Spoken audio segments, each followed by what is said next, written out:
Hi, Michael Harvey, storyteller here, and I just want to have a quick word with you about what you do about the grumpy bugger on the panel.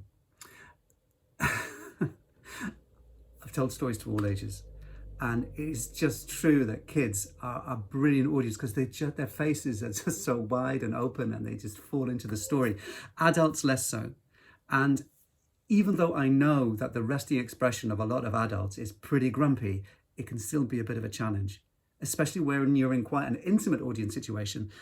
Presentation, for example, if there's only 4 or 5 people there, it's very hard to avoid this person's gaze. It looks like they hate you. And that happened to me once. This is a long time ago. This is getting on for 30 years ago.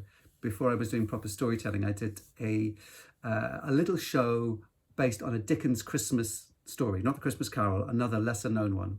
And it was down in the basement of the National Museum of Wales in Cardiff. And I did an okay job, I think. I was quite pleased with what I did. People seemed to like it, apart from this one guy.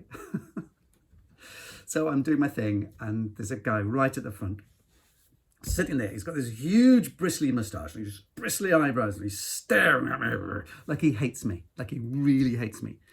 And I have to give myself a talking to, and I say, right, okay, this man does hate me. He'd quite like me to just die, and I've got to get through the next 20 minutes of this performance, and then I never have to see him again. So I avoided his gaze, although sometimes, it's a bit car crushy. You can't take your eyes off the thing you don't want to look at. Anyway, I got through it.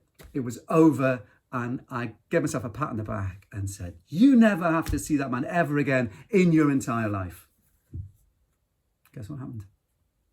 You came back for the second show and watched it all through again because you loved it so much.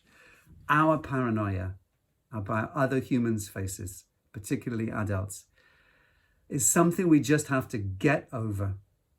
Give the grumpy person the benefit of the doubt. They're probably lovely. It's just their face.